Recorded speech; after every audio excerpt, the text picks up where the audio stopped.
All right, Rebels, welcome to Podcasters Business Insider, the show where creators stop playing hobby and start building like owners. Today's episode is for anyone who's ever felt trapped by momentum they didn't choose, by an audience that no longer fits, or by a platform that quietly stopped rewarding your efforts. Because my guest today did something most creators are too afraid to even consider. He walked away from a successful YouTube channel with over 23,000 subscribers, not because it failed, but because it no longer served the future he wanted to build. He voluntarily hit reset. No algorithmic advantage, no legacy audience, no shortcuts. Just a clean slate and a mission to prove in real time what it actually takes to grow on YouTube heading into 2026. In this conversation, we're going to break down why starting over can be a strategic power move, the creative mistakes silently killing most channels, what growth, quote unquote, really means when no one is watching, and the mindset that is required to rebuild when ego is no longer protecting you. This isn't theory, this is lived experience. So if you're serious about turning your mic into content or your channel into something that actually matters, lean in, because today we're talking about what really means to start over on purpose. Let's welcome Oz onto the show.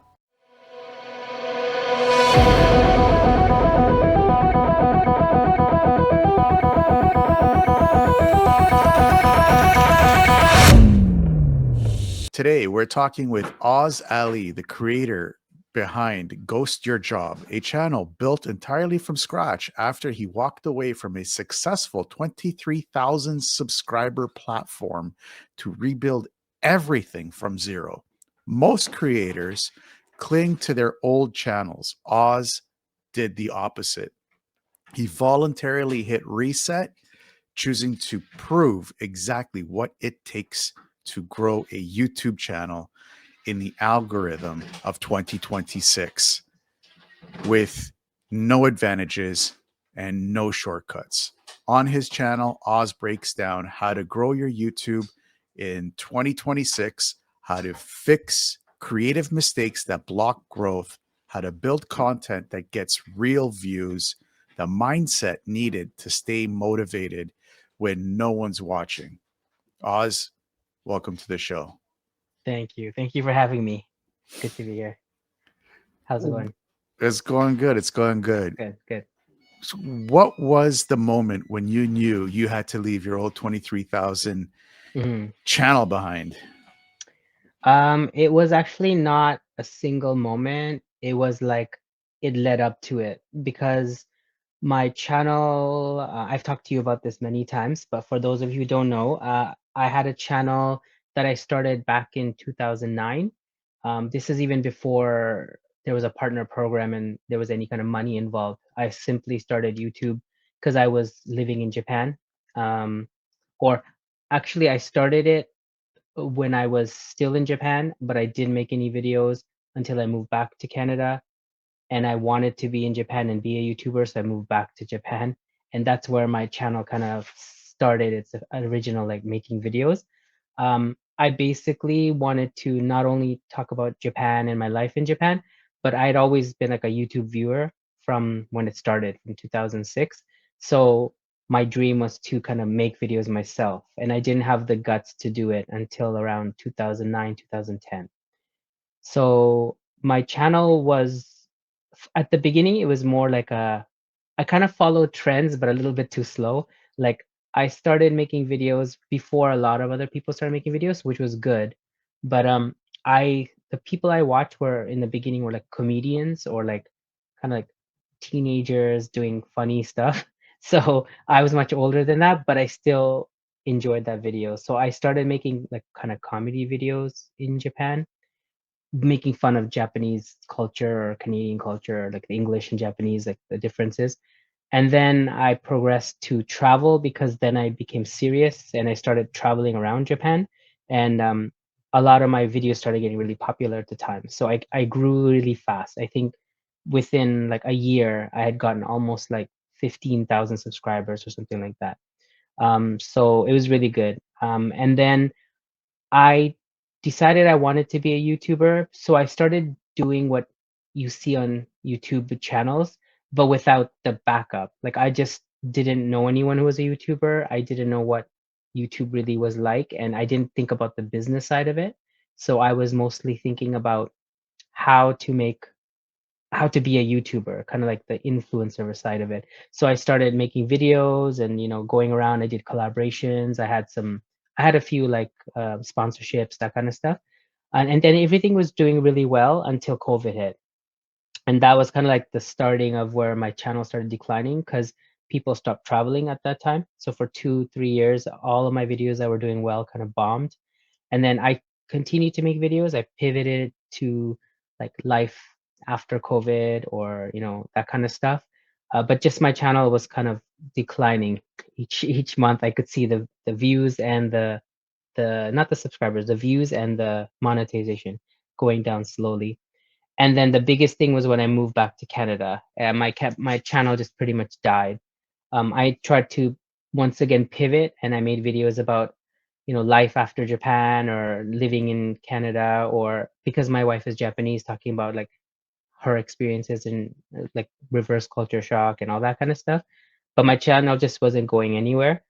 So that's when I guess where it hit me, where I was like, I can either stay on this channel and just watch it die slowly, or I can start fresh. And I thought maybe there's still a little bit of life in my channel, so I gave it a try. I made about maybe I'm gonna say like 5 to 7 videos to test the waters, trying to pivot to like what I was more interested in now, which is more about the business side of YouTube, more about the growth of YouTube, starting channels in 2026, how to get successful on YouTube, and also not just YouTube itself, but like kind of side hustles that you can use YouTube to kind of grow. So that became my new thing, and I tried to make about 5 to 7 videos on that, but I realized that killed my channel even more because one thing about YouTube is once you're like, especially in your if you're set in this kind of genre, the algorithm will only kind of think of you as that kind of genre. So anytime I'd make a video about Japan, I'd get a little bit more views, but anytime I'd make a video about Toronto or my life now, I wouldn't get those views because the audience was wrong. So then I realized I have 23,000 people, of which now barely 500 are watching, and only 100 are watching if I talk about anything other than Japan. So I'm like, what's the point of having 23,000 subscribers when only 100 people watch? I might as well start a channel fresh and have like 50 people who actually like what I'm talking about watch, then like 100 people just click because they know me, but then they're not really that interested anyway. So just watching like a pity watch. So I was like, rather than have a pity watch, I want actual targeted audience. So that's why I decided to start Ghost Your Job. That's really Long cool. answer. But Yeah. no, that's perfect. That's perfect. That's perfect. Um, what's the biggest difference that you've seen between growing a channel now Mhm. versus when you first started? I think now it's a little bit harder, I think. Only everyone says, YouTube is saturated.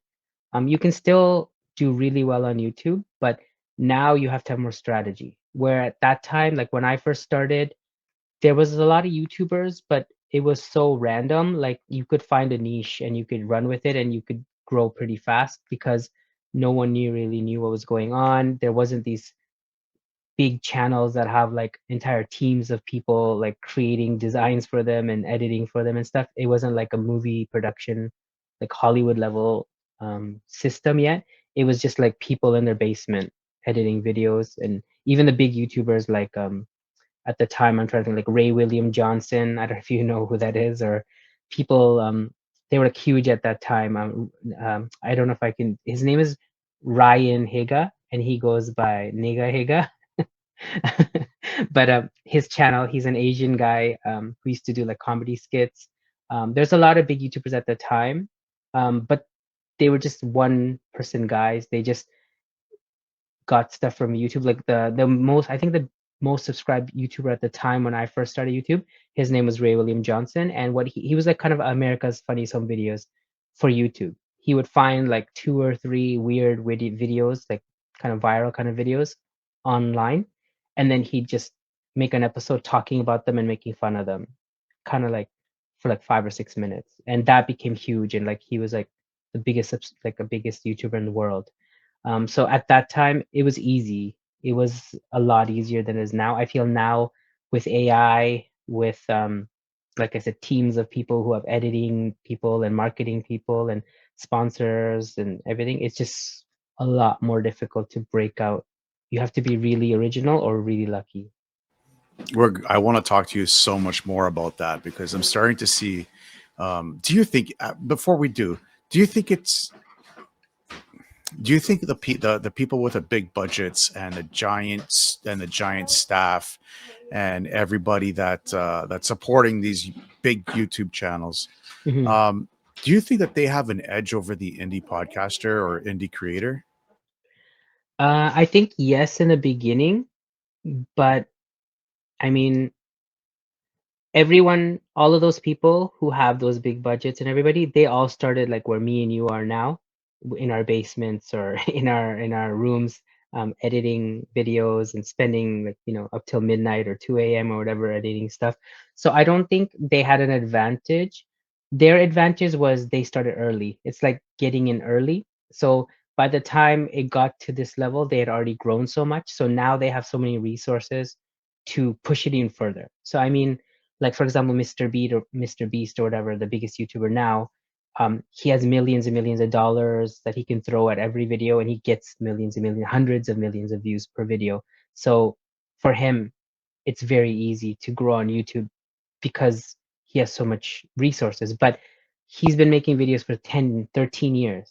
And when he started his videos, he was just sitting in his bedroom doing weird things like different challenges and stuff. So he started like where we are now. So I mean, they have an advantage because they have the money, they have the resources, but it wasn't always like that. So it doesn't mean that new people who are like starting at the bottom can't grow and also get to that level.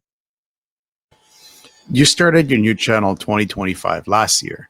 Mhm, Uh, with the YouTube algorithm with zero momentum.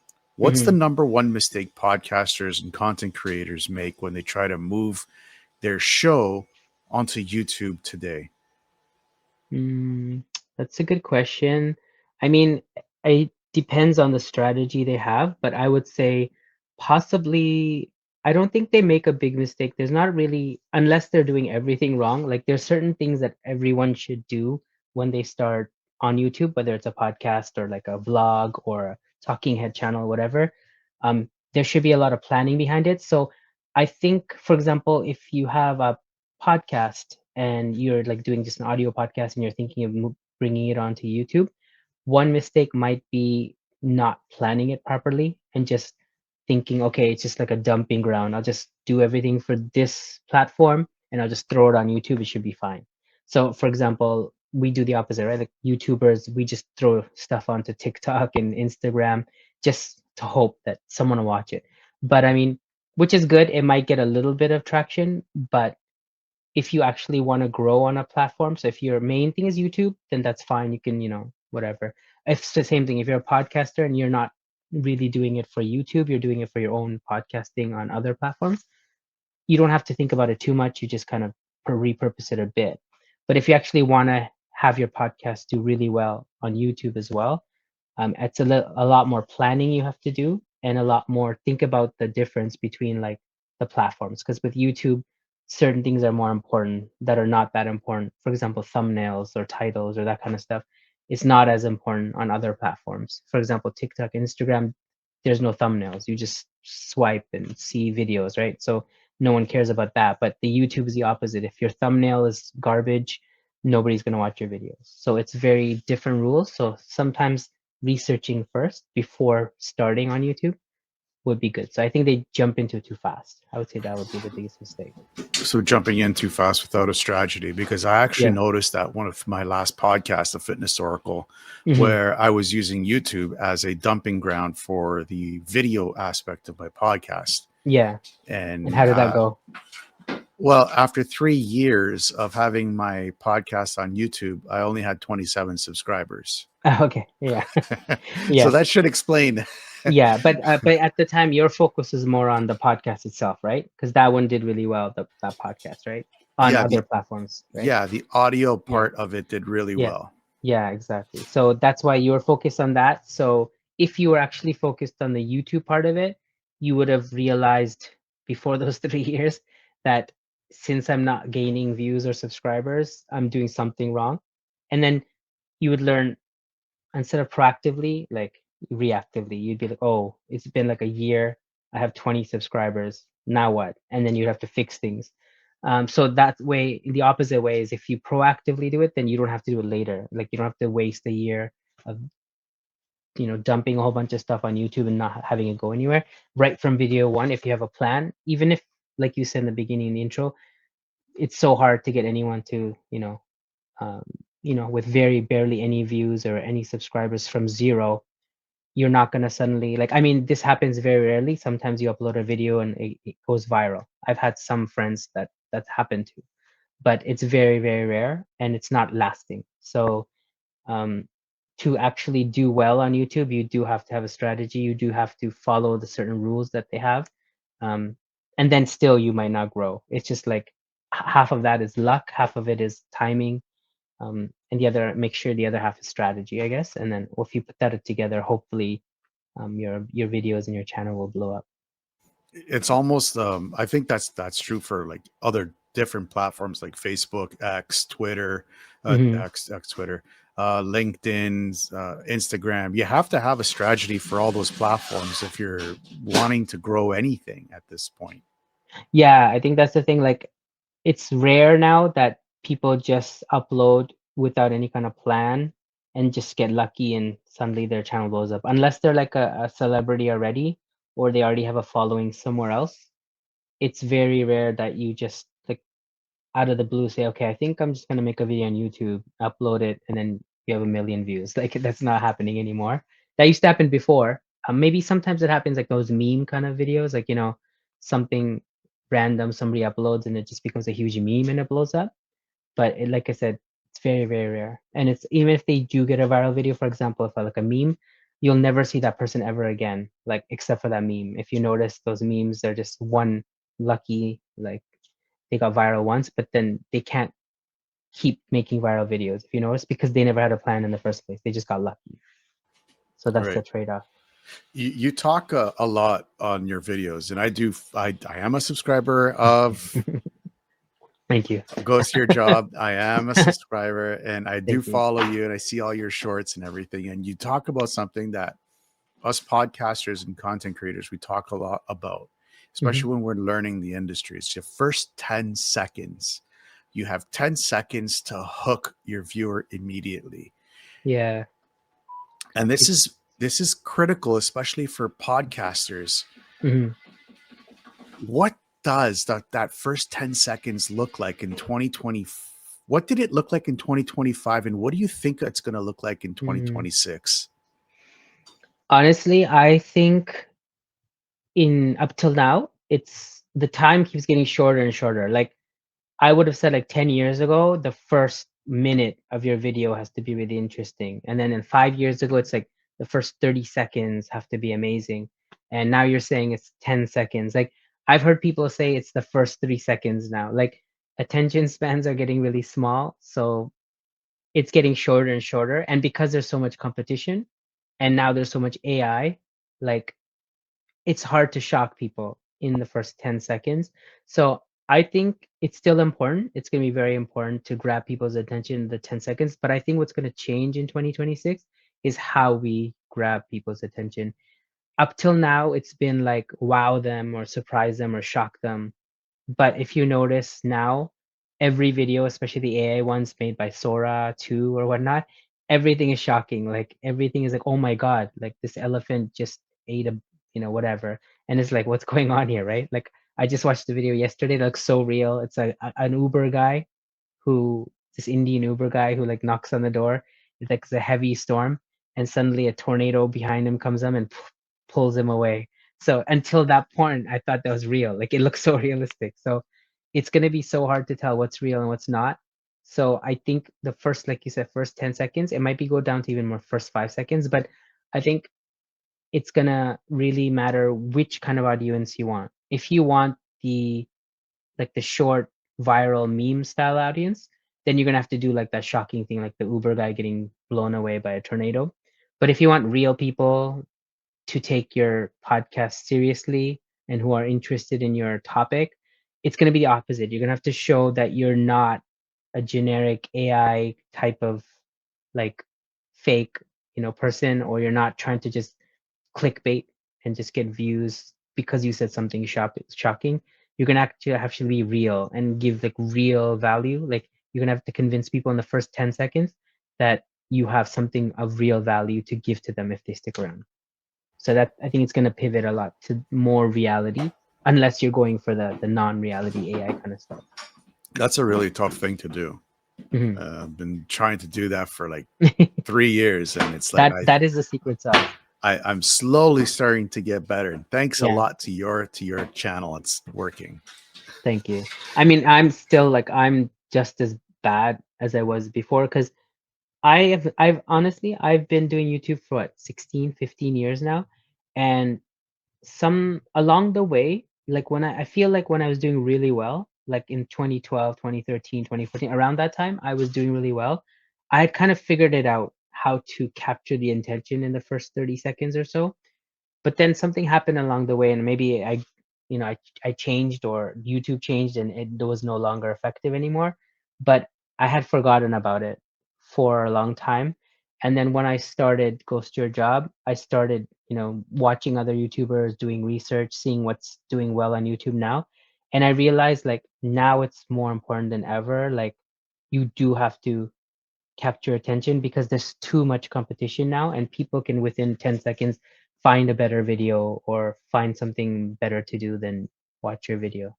So it's more important. So that's what I'm focusing on right now as well. So I'm learning to like it's kind of like I said, start from zero, like a fresh start again, so clean slate. So it's hard.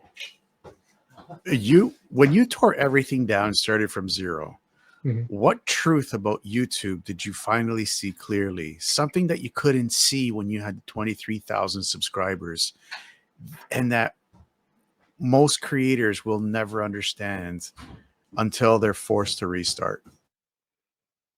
I think the main thing, the shocking thing or the sad or the eye-opening thing for me was people don't care about you. Like I started YouTube, and like I said, when I started YouTube, everyone was like following or subscribing to people, and they're almost like pop stars or like famous celebrities. Everyone loves this person, like I love Shane Dawson, or I love this lady, or whatever. And then you are kind of like almost like a musician, like a Taylor Swift or like Justin Bieber. They have their own little, diehard fans, right? So I know there's like a diehard thing on YouTube as well, but I realized that even if you have that, I had 23,000 people, like I said, and at times every video I uploaded had like thousands and thousands of views guaranteed. I could like make a video of me like just flipping a pancake, and I'd get easily 1,000 views. And then and then some videos I did really well, I'd get 100,000, 500,000, 700,000 views. And then now I put so much time and effort and scripting and everything, and I get like 12 views or 50 views, you know what I mean? So I think the thing I learned is that it's not about you. I mean, sometimes it is like some people are going to follow that channel no matter what, but it's also about what the people watching you, they actually don't care about you. They care about how they feel when they watch you. So for example, if they're looking for my in my case, when I was in Japan, the reason why I would get views no matter what was because the people who watch me, were dreaming of life in Japan. They're like, oh man, I wish I could live in Japan, but I'm stuck here in my 9 to 5 and I can't leave because I have this and this. And I want to be an English teacher, or I just want to travel around Japan, or I want to meet anime girls, or whatever it is their fetish is about Japan. They wanted to do that. And then so anytime I put anything on up, as long as it was about Japan or even slightly connected to Japan, like some of my videos are like the most boring videos I ever watched. Like I just filmed a van driving in Japan and I got 10,000 views. Like, and that's it. And then so it's like I realized at that time I was like, cool, I'm so awesome. Like I'm Aussie Awesome. That's my channel name, right? Aussie Awesome. So like that's so cool. I'm so awesome. So everybody loves me. That's why they're watching me. But it actually wasn't that. It was like they were living through me. So that means everybody watches videos that they feel they could be part of, I guess. So I guess the main thing was you need to not worry about yourself. You need to kind of put yourself in the head of the viewer, and you're trying to find viewers that are looking at videos because they wish they were you, or they wish they had what you had, or they want to learn what you have to teach them, the knowledge that you have. Interesting. Mhm. Interesting. That's very interesting because a lot of times when you're putting out the content, and I know I put out a lot of content, Yeah. um, you're trying to get into the heads of your viewers and see what they want and give them what they want. But it's so tough to do it Mhm. because you don't know the download or the viewer or the consumer of your content. Mhm. And that's the most important part, and that's the part where it either makes or breaks your channel. You have to know your audience, and or you have to create videos for that audience. So I'm sure you've talked about it before. I think you even mentioned it. It's like your avatar, right? Your perfect viewer or your perfect listener. You have to get that right. You have to know, like, for example, my old channel, it was easy. Anyone who wants to live in Japan and wishes they were like a teacher in Japan, or who lived in Japan, not just traveling to Japan, right? But for other channels, like for your podcast or for other different genres, you have to know exactly who you're aiming it towards. Otherwise, no one's going to watch it. Like, people who watch it are going to be like, if they're the wrong target, then they'll just watch and go, oh, okay, yeah, that was all right. Skip next or whatever. Like to become like an important part or of their life, you have to show them that this is necessary for your life because this is what you were looking for when you came onto YouTube, or you subscribe to this podcast, or whatever you were listening, whatever the topic is. You can't just talk about the topic, because if they wanted to know about podcasting, for example, how to start a podcast, just Google it. Or they would most likely go to something like a Udemy or something where it says, like, you know, full course on how to start your own podcast, right? If you want to come to YouTube, there's also how to. So there must, unless you're aiming to be a teacher of how to start podcasting, then that's great. Then your audience is fine. But if you're a podcaster about business, for example, people are who are wanting to start a podcast are not going to be interested in your channel, because they don't care about starting a podcast. They want to listen to business podcasts, right? Or somebody who's into business is not going to suddenly want to learn about how to podcast if they only care about the business. So you have to make sure, if you're doing a business podcast, you're aiming to get people who are wanting to listen to podcasts for the main purpose of making money and starting a business, for example. So that's the hard part. Trying to, it's called niching down, but you need to do it the right way, because if you niche down too much, nobody watches. And if you don't niche down enough, everyone just skips over you and you lose both ways. How do you know It's so when you hard. got it right?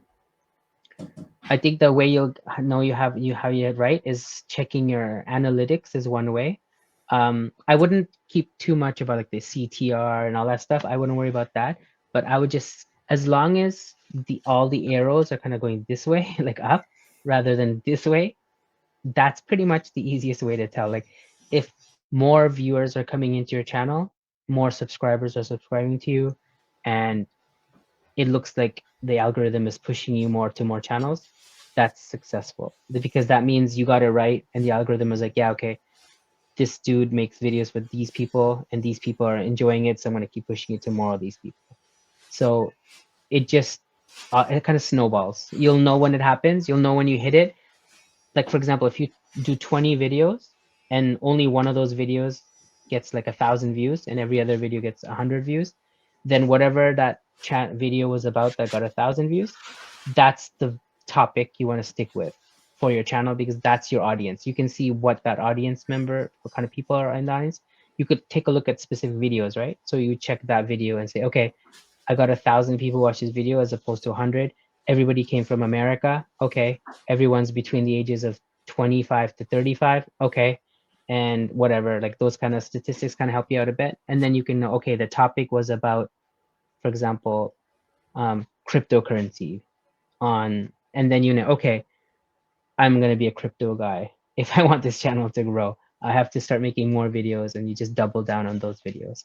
You can still make other videos, but kind of build it around a crypto guy. What would he be into? Is he going But to be in? Yeah, go ahead.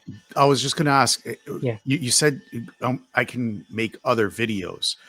The other videos, it can't be like, day in a life of me living my life the way the way that I want to be, and had talked nothing about crypto, because that will, like it did with your channel, completely Mm. throw it off. Yes and no. I would say in the early stages, no. You want to stick to what's working. But you can do like 9 out of 10 videos about crypto, and then you can swerve a little bit off, not too much. So like if you were gonna do a day in a life, what you could do is you can do a day in a life and then just make sure you add like a crypto section for that. So like a day in a life of a crypto guy or whatever, and you can talk about how you, for example, if you're not working, if you're just doing cryptocurrency stuff, like I wake up in the morning, I check my whatever stats or whatever for the crypto, then I eat breakfast, I go for a jog, I walk my dog or whatever, and then I I check the top 10 crypto things and I decide to either sell or whatever it is, because I don't know anything about crypto, so I'm just, you know what I mean though, right?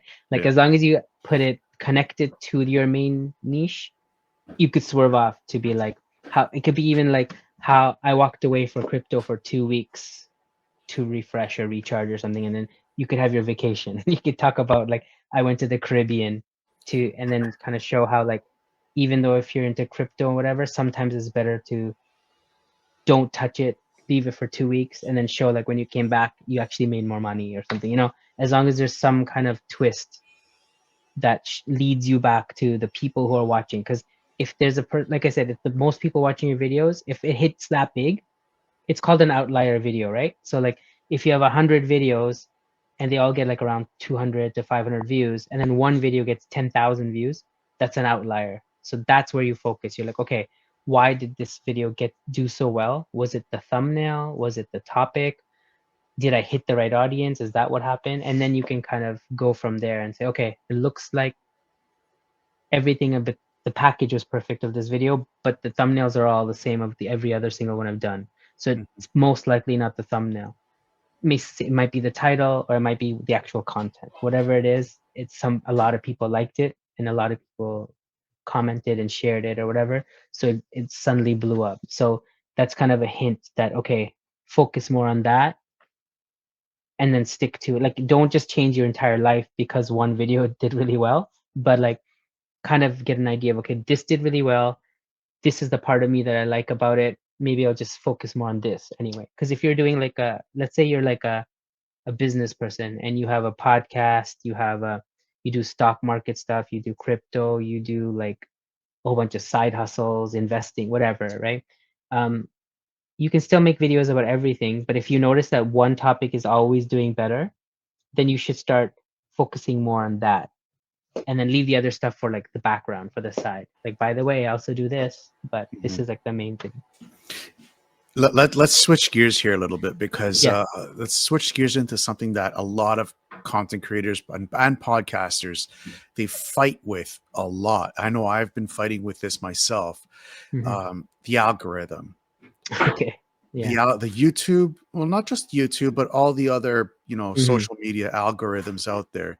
Yeah. You've said in one of your videos before, creators often confuse the algorithm with their branding. Hmm. What are some signs that a podcaster's thumbnail, titles, and content aren't aligned with the audience that they're targeting? The easiest, honestly, like it's easy if you go out of it and don't think about it as a creator, and you just think about it in. I think the best way actually to explain that is see your competition. Like, for example, if you're a podcaster about true crime, check out the other 10 true crime podcasts that are doing really well. Check out their titles, check out their how they package their podcast, and then compare it to yours. And you should see what you're doing wrong or what you're not doing, what they're all doing that you're not doing. For example, in YouTube, a lot of podcasters, for example, thumbnail, they don't think about it really. They just, just put the title of their podcast as their thumbnail as well. So it's like double. And that sounds like a good thing. I'm sure, and maybe in the podcast world, that's good because it's branding and it's kind of showing like this is the right podcast that you clicked on, this is the right topic. But in YouTube, where it's just a visual and like the writing, they have to connect, but they can't be the same, or they can be the same, but you're wasting real estate.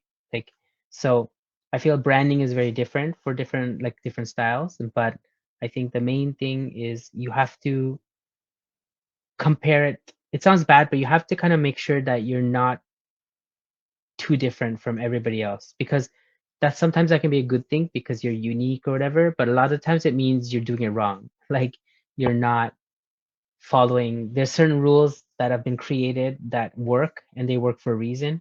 So I would say you match your branding or you do everything according to your competitors, or even not in the same genre, but at the people at top. Compare yourself to the top of any genre. Like if you're true crime, it doesn't mean you have to look at true crime. You can look at fitness niche and just check the top 10 fitness people that are out there. Check out their titles, check out their thumbnails, check out how they brand themselves, and use that for your true crime podcast, for example. Otherwise, it's going to be really hard to brand yourself because you can't see yourself past yourself.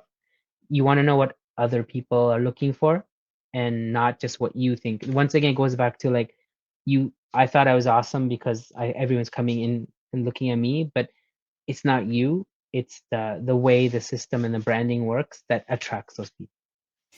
That would be kind of hard to do for, like, let's say, like Podcasters Business Insider, to be Yeah, looking at what Mr. Beast is doing and then copy yeah, his thumbnails. It doesn't yeah. attract the right audience of what, I my know what you mean. avatar, what the avatar is, right? Yeah, exactly. So you need to adjust it, but can still follow the same rules. So for example, if you for that Mr. Beast, that's more entertainment. It's more like a reality show, kind of like out there with like vivid rainbows of colors and his giant face like smiling and like whatever's going on, things are blowing up behind him. Like that's the extreme.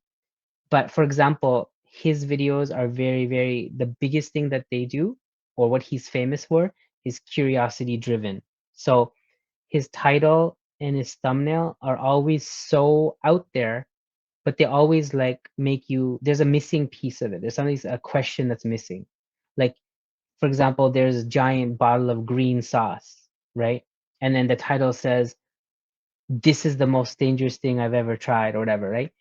And then the missing thing is, so it's going to be the video is going to be about him trying, whether it's food or not, or you don't know. Is it hot sauce, or is it like some kind of poison, or what is it, right? But the main curiosity is, what is this green stuff, right? He doesn't say what the green stuff is in the title. He shows the green stuff and it says, "Oh my God," or something. So that's really extreme, right? But what I'm saying is like there's some curiosity. So for the podcast, for your Business Insider, it would be the same thing. Your title would be something that's interesting to people in business. Like, for example, I tried this, side hustle for 30 days. And then in the thumbnail, it'd be like have like a blurred image of like a graph of how much money you made. So the curiosity becomes, so we know you tried, or say like I tried podcasting for 90 days. This is how much I made, but you don't say the number. And then the title or whatever, you talk about and you kind of hint at whether it's good or bad, you don't know. So the curiosity becomes, did it go well or not? Was it a successful podcast, or what, did you completely fail? And then what happened? And that becomes the curiosity. And so even if you're doing a podcast on YouTube with the thumbnail like that, you can still have that Mr. B style like suspense and curiosity, but tailored toward podcasting. Because you know that someone starting a podcast in 90 days might not make a lot of money, if anything, right? But the way you make the thumbnail is, you don't know, you could have just blown up and got like a million listeners, who knows, right? So the curiosity becomes, oh shit, like what happened? Did he do well in the 90 days, or did he mess up? So that'll get the at least the listen for the beginning. And if you can just keep that momentum going, once they click on your video, you want to kind of still not just say, hey guys, so yeah, so I failed after 90 days, because that answers the question, right? You want to like say, build it up to a story, like, okay, this was my plan. I was going to do this and this for 90 days. I started off this way. Let's see what happens. And then move it. And so, oh, before I get to that, let me tell you why I decided to start a podcast. And then that way you can set a chapter one, almost like a book. Chapter one, okay, so I started this podcast. Then what happened? Then I did this. But at the same time, you're still saying, and then I thought everything was going to go well, but then, and then you go to the next problem, right? And it's called opening loops. So the main loop is, did this person make money or not for 90 days? The second loop is, what kind of podcast was this? And then number three, why did he decide to do 90 days? Like, you just keep opening up new questions and answering them until they have to watch till the end to kind of find out. So in the end, what finally happened in those 90 days? And that's how you get videos to get longer views. And that's the secret. So that's the algorithm that you're talking about. The reason why a lot of people, especially podcasters, because their podcasts are long, right? It's like what, an hour, 30 minutes? That's what you guys are putting up Yeah, on. anywhere Yeah. between 20 minutes and some guys go like 3 hours long, but Okay. those are the big boys like Joe Yeah. Rogans and Patrick Yeah. Yeah. Bet-Davids and Tucker Yeah. Carlson's. They're 3 hours, Right. but Right. the majority average is around 60 minutes. Okay. So for a 60-minute video, think about it. Like, how many times do you sit for an hour to watch YouTube? It's very rare. People are watching YouTube on the train, on the commute, on the toilet, or like, well, when they're waiting at the doctor's office or whatever, or like just killing time before they go to sleep or something. So most people are on YouTube for casual viewing for 20 minutes, 30 minutes. So in order for them to spend the full 30 minutes to watch your 20, 30-minute podcast, or even stick around for an hour, you have to give them something to stick around for. And the only way people will stick around is if there's an answer that's unanswered, because nobody wants to leave a show or a movie or a podcast or any kind of entertainment, whether it's like educational or not, to find until they find the conclusion. Like, that's why people read a book nonstop, because they want to quickly get to the end, or why they binge Netflix TV shows, because they want to know what happened at the very end. So same thing with your podcast. If there's no build up to what's coming at the end, there's kind of, they'll be like, okay, well, I watched the first 3 minutes. That was cool. Okay, back to work or whatever. You know what I mean? To make your podcast so interesting that they want to watch the full thing, they'll pause it because they have to go to work again or whatever, or they'll like save it to watch later. That's your dream goal for a podcast. You want them to 100%. start it, right, and not 100%. and want to finish it, even if they don't have time to finish it. They want to hold off, pause it, come back to it later.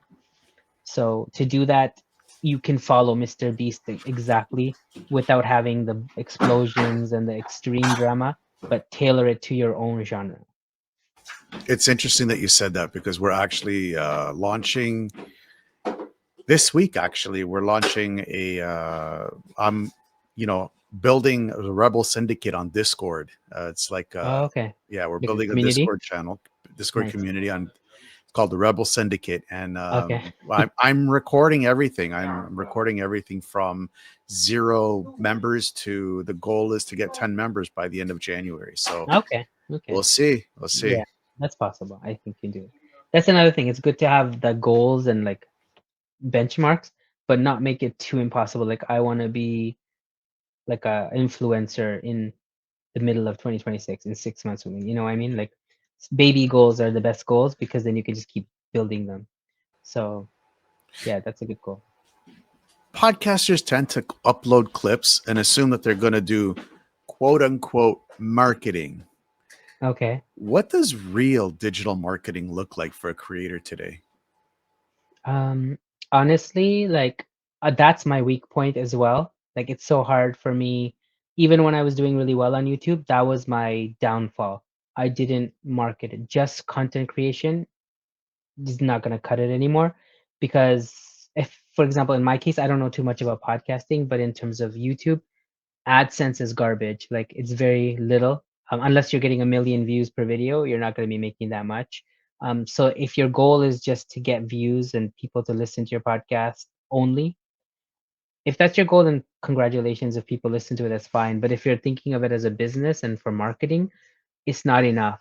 Um, you always have to have, especially now, you need to have like other stuff. Like you need a funnel, you need to have like lead magnets, you need to have some kind of end goal besides AdSense or just like views. You need to have the right kind of views to funnel into the right, you know, client of whatever it is you're doing, whether you're selling a product or you're creating some kind of course, like an online course, or if you're like a coaching or consulting, if that's your end game, whatever it is.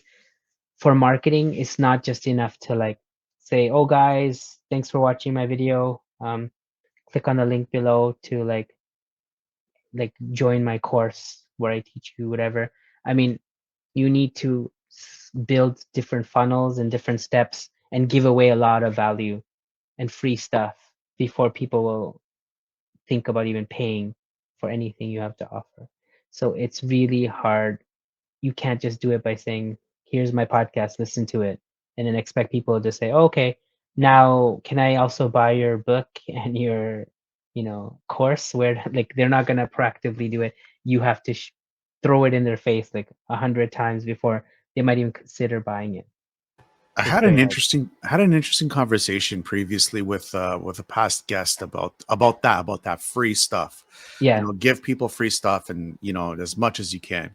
Yeah. His he was an he's an accountant, and Hmm. he was saying that the government in the United States was giving away there was a free program for employees to kind of do something with their paycheck, so Okay. they got free benefits on their paychecks, and nobody took Mm. it. Hmm. Not a single person took it. And Okay. I noticed that sometimes with my Mhm. previous podcast, the Fitness Oracle, Yeah. where I would offer free training, free courses, free Yeah. checklists, free this, free that, and I get Yeah. zero downloads. Yeah. I have that too. That's happened to me too. Do you think it's a good idea to have some form of pay to play, like $7, $20? Mm. I think two things. I think if you keep offering too many different free things, it gets too much and people are like, what's going on? Like, here's a free course, or here's a free checklist, or here's a free PDF of this, or here's a free meal planner, here's a schedule for this.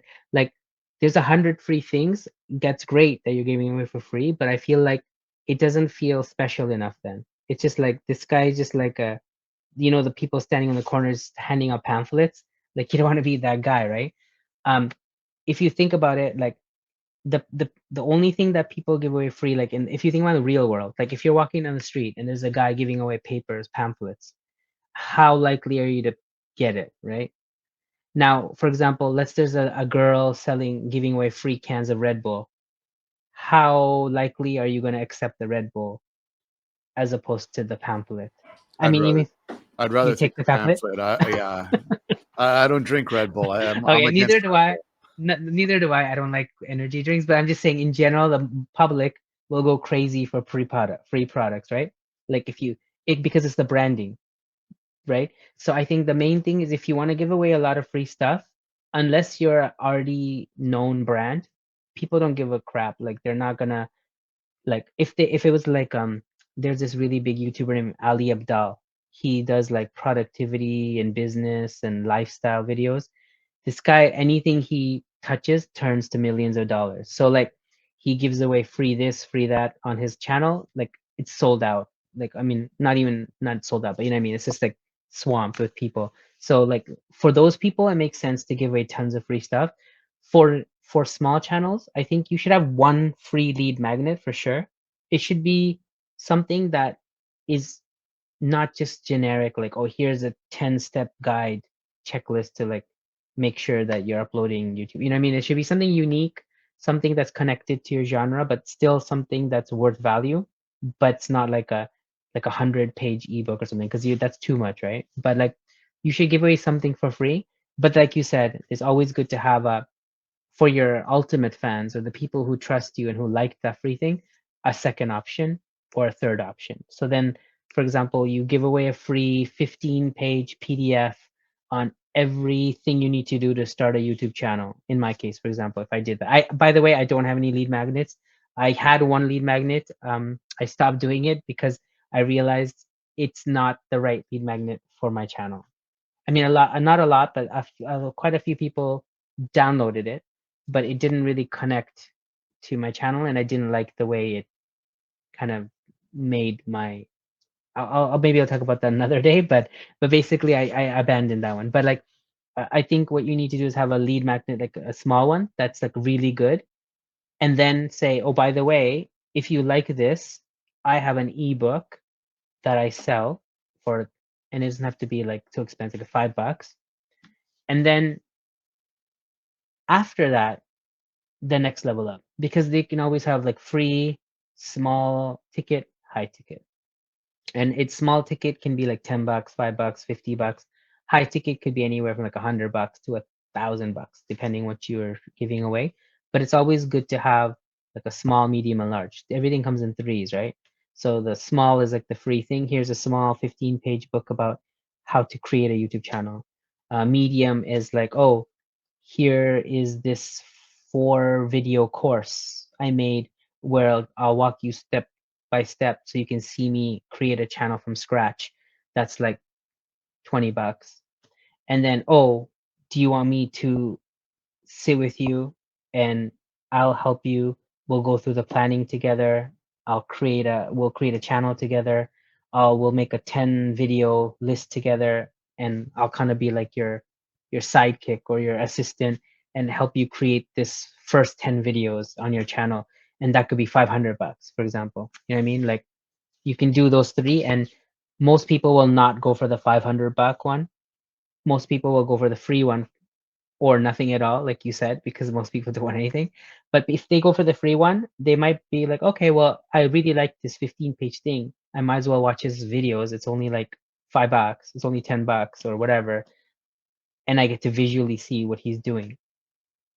And it's like, it's the only thing you're doing is you're making 4 videos and privating them on YouTube and just sending them the links, right? So it's not like you have to do it over and over. It's like it's kind of passive income once may you finish making it, and then hopefully a lot of people most likely will go for the middle option, because if you think about it, everyone, if you want small, medium, or large, most people choose medium, because small is too small, it's not enough, but large is kind of like, I don't know if I can finish that, so they go for the medium. So I think most people would go, I'll watch this 4 video course. It's only $10. It's not a huge risk. And if they really love it and like, oh man, I wish he was my like personal assistant to help me build a channel, they might, buy the high ticket item. So it's not a waste of time at all. Okay, cool. One more question before we start wrapping up. Yeah, This is a big one because a lot of podcasters, the stats have been proved this. There's millions of podcasts that actually start, but yeah. only a small, tiny fraction that actually stay past 20 episodes, and even smaller that go past 1 year. Yeah, Based that's on sad your, facts. it's a sad fact. Yeah. Based on your rebuild, how can someone tell the difference between this isn't going well at all hmm to you're close, keep going? hmm That is I think 100% mindset, because YouTube is the exact same thing. Millions of channels start, thousands of channels every year. 99%, I think that's the stat now, 99% of YouTube channels fail. 6% of all YouTube channels in that are out right now ha are monetized, which means 94% of YouTube channels are not even 1,000 subscribers because they haven't been monetized. So it's the same thing as podcasting. It's a similar thing. Like everyone tries and gives up. So I think 100%, it's two things. One is mindset. You have to have mindset. You have to know that you're not Mr. Beast, or you're not like um some like Elon Musk or somebody who's just like suddenly gonna blow up and become a billionaire. Like maybe you will, but most likely you won't. So your mindset has to be not that you're little and not going to make it anywhere, so you should just enjoy it as a hobby, because that's like too low. You kind of have to be with the expectation that, okay, this might turn into something good, but it's going to take a lot of time. It's going to take a lot of episodes. It's going to take a lot of research and recordings and failures and flops and eventually maybe a hit here and there, but it's going to take a long time. So as long as you have the mindset that you're not expecting something to happen right away, that should give you motivation. But I think the second thing, and like you were saying, is how do you know when it's good to like give up or not give up? It's you have to be realistic, and you have to kind of step away from, because everyone who creates their own channel or creates their own podcast, that's like their baby, right? That's like, oh my god, I love this, this is my passion, I love talking about this, I love recording this. But if you're at 100 episodes and you still have like 10 listeners, then unless, like you said, unless it's just a hobby and you don't care if nobody listens, it's just for you, then that's the cue that you need to change it. You don't have to necessarily give up, but you need to change it. So the first thing is a mindset, but the second thing is know when to like pivot, or know when to change or do something different. If podcasting is not your thing, like if you're really bad at recording and speaking or whatnot, or talking, you're really shy, then maybe writing might be a better thing, or blogging might be a better thing for it to do. So you kind of have to know your strengths and the reality, and maybe you can ask your friends or family, like, what are my strengths? And if any of them say, if none of them say, well, I like talking to you, or I like listening to your podcast, or I like the way you speak, then that's a sign that maybe you need to follow a different skill that you have. So I would say Cool. that maybe, yeah. Cool. What do you think? What do you think about that in the podcasting side of it? And the podcasting side of it, if you start to see that your numbers are stagnating, like your downloads, Also your dropping. views is Uh, stagnating, they're oh, just just staying stay. the Okay, same. okay. Hmm. Keep going, and the best thing that a person can do is just stick with the podcast for a year.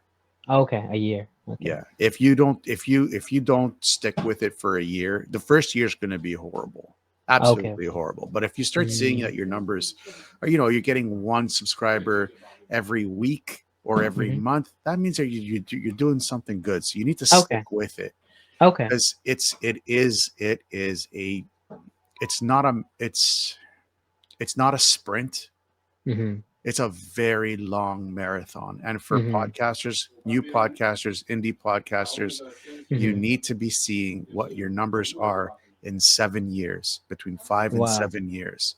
This is So can I ask you truly something?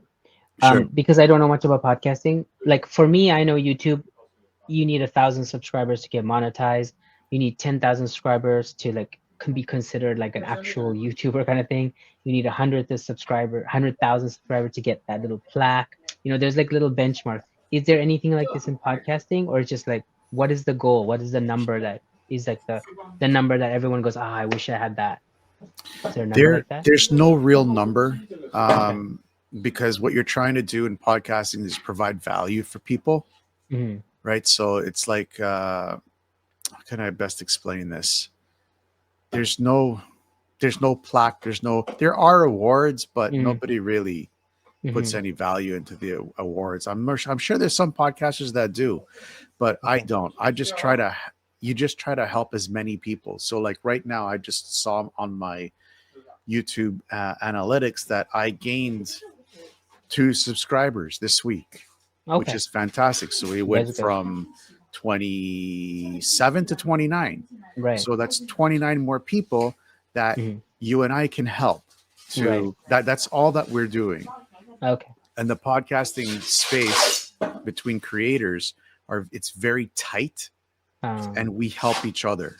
Okay. It's Okay. it's not like certain businesses where it's like, oh no, I'm outdo you and outdo Yeah. you. Yeah. Yeah. No, Right. it's like, here's what worked for me. Try it, because Hmm. I want to help you, and that's what I love about the podcasting space. Okay. But what about like for you personally? What is your goal? Like, how many people is it subscribers that you get for podcasting as well? Listeners? What do you call them? Subscribers, Subscribers. listeners. Okay. It used to be downloads, but Okay. I found out with my last podcast that you can actually fudge the numbers, Mm, okay. greatly fudge the numbers with downloads. So I can go on Fiverr, give somebody $100, and I'll get 100,000 downloads in a month. Okay. Okay. Okay. So, what is your goal for subscribers or listeners? Like, what do you hope to have for this podcast? I don't In really have one. Okay. Okay. To be honest with you, I don't really have one. I mean, if I can get 150,000 subscribers, Yeah. fantastic. It'll be great. Yeah. Yeah. Is it a realistic goal to have by the end of 2026? No. Hmm. I mean, if I can get a hundred subscribers Yeah. on the Discord channel, that's Hmm. amazing. That would be Okay. amazing. I Okay. would rather have 100 subscribers, 100 members in Discord than Yeah. and that are active, Yeah. than have 100,000 views or downloads on my Hmm. podcasts. Okay. Okay. Because to me and to other podcasters and potential sponsors, Hmm. they look at that, they're like, there's 100 people that are active and are helping each other, that Hmm. I can go to a sponsor or a sponsor and say, hey, look, I have an active community that support each other. Hmm. Let's talk and see how we can support you and I Mm. to Okay. help my members. Okay. So Okay. as a podcaster, you're looking at to create a community of active members. Hmm. And Okay. the bigger the number, fantastic, but they have to be active. The smaller, Okay. so if I have a small active community, let's say 100 members, Hmm. that's better than having 100,000 people of just ghosting me, just Right. Right. saying Right. I'm just a member, Yeah. whatever. Fair enough. Okay. I think it's a bit opposite in YouTube because for especially for sponsors and stuff, they only care about the views. They don't really care about like your hardcore fans or whatever. So it's a little bit different. But yeah, that makes sense. Okay. So it's a little bit different from YouTube and podcasting. So we're coming up towards the end of the show, and this is Yeah. the Rebel Five. So 5 questions I ask all my Okay. guests, and Okay. I want to get your perspective on these 5 questions. Is it If like you, very short answer questions or? it's up to you, whatever you Okay. like. Okay. Sure. If you could go back to day one of the rebuild, what would you tell yourself before hitting record? Do you mean like starting of Ghost Your Job or? I think I would say plan more. I kind of planned like channel. I didn't think about videos. So I was kind of like already like, oh no, what do I make videos about? I wasn't ready for that. I just was focused too much on the channel, the name of the channel, the description, all that stuff, that I forgot to think about, okay, what is my strategy for the next 6 months? What videos am I going to be making? So I'd go back and put that together before I decided to like launch my channel. When motivation disappears and views are low, what keeps you going? That's a very hard question. That's been like the last 2 months since I started this ghoster job. It's been like low views. What keeps me going is for some reason, I actually enjoy the process of the video creation process. Like I don't think about the analytics. I don't think about I should think about more about who's watching, but I don't think about anything else except topic and the script. I like writing, so I like writing out my script, and then like thinking, okay, so what kind of b-roll would look good here, and what would be kind of funny here to say. So I like the process of creating the video, and then I like editing it as well, and then uploading and stuff. So I like the whole process from start to finish. So if I don't focus on my 30 subscribers that are watching, or I don't focus on, okay, by the time I upload this, I'll be lucky if I get like 30 views or whatever. I just like the process from start to finish of creating and uploading a video. As long as I have another video to look forward to, I'm already excited to film my next video because I know what the topic is and I'm so excited to film it. Whether it's gonna do well or not, I kind of stopped caring. So I think that's the motivation. Just I'm enjoying the process more. I really enjoy watching your videos. I take a lot Really? of, Okay. yeah, I take a lot of what I do with my evergreen content. I take a lot from you. So Okay, cool, cool. I do. Awesome. That's good to know. It's good to know. What failure or setback ended up shaping you the most? Mm, I don't know if I should say this one, but it's also related to this, is it's when I was stupid, so stupid that I paid almost $2,000 to join a program that I thought was gonna help me like make money and ghost my job and be like financial freedom and everything, the dreams that they tell you. I thought this almost $2,000 I spent was gonna be the ticket to that awesome life. And then I regret as soon as I started the program, and yeah, I think that was like the biggest killer of motivation for me, biggest failure. And I wish I regret it, I guess. But in the other side, it kind of pushed me to this side to ghost your job. Once I failed that, I realized, okay, there's no easy way to do this. Yeah, I have to start from scratch and I have to do it again. So then I would say it's that situation. How has your idea of success changed and what does it mean to you now? My idea of success used to be like be a million subscriber YouTube channel, without, well, kind of like my title, ghost your job, not having to work, and just sitting on the beach and watching passive income come in. But now I realize success is more. I still want that dream. I still want to have a million subscribers and go to the beach. But now I like, actually, it's not like go, and would love to ghost my job, but it's, I think the biggest change for me for success is I enjoy my process. Like I said, the process has become a lot more fun for me than it was when I was doing Aussie Awesome. Because it was always like, okay, I need to think of a video idea. What should I do? Oh, I don't really want to film. Oh, I'm so tired. Okay, I'll just do it because I have to do it. Now it's like, I wish I had more time so I could film these videos. Like I'm so excited. Like why is it the only time I have free is the weekend? I need more days so I can just film these videos. And so it's just the process, enjoying the process is the biggest success, more than the money or the whatever. Because like my channel's not even monetized anymore, but I love making videos for this channel as opposed to my other channel that is monetized. So yeah, definitely that. If this mic went dead right after this question, what final message would you want every creator to hear?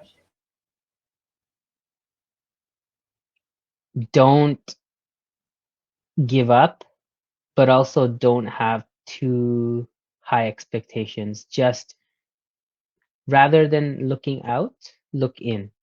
People are always looking out to like, oh, look at him, look at that, comparing themselves. I would say look in and see what it is. What is it that you're good at, and how can you show the world that?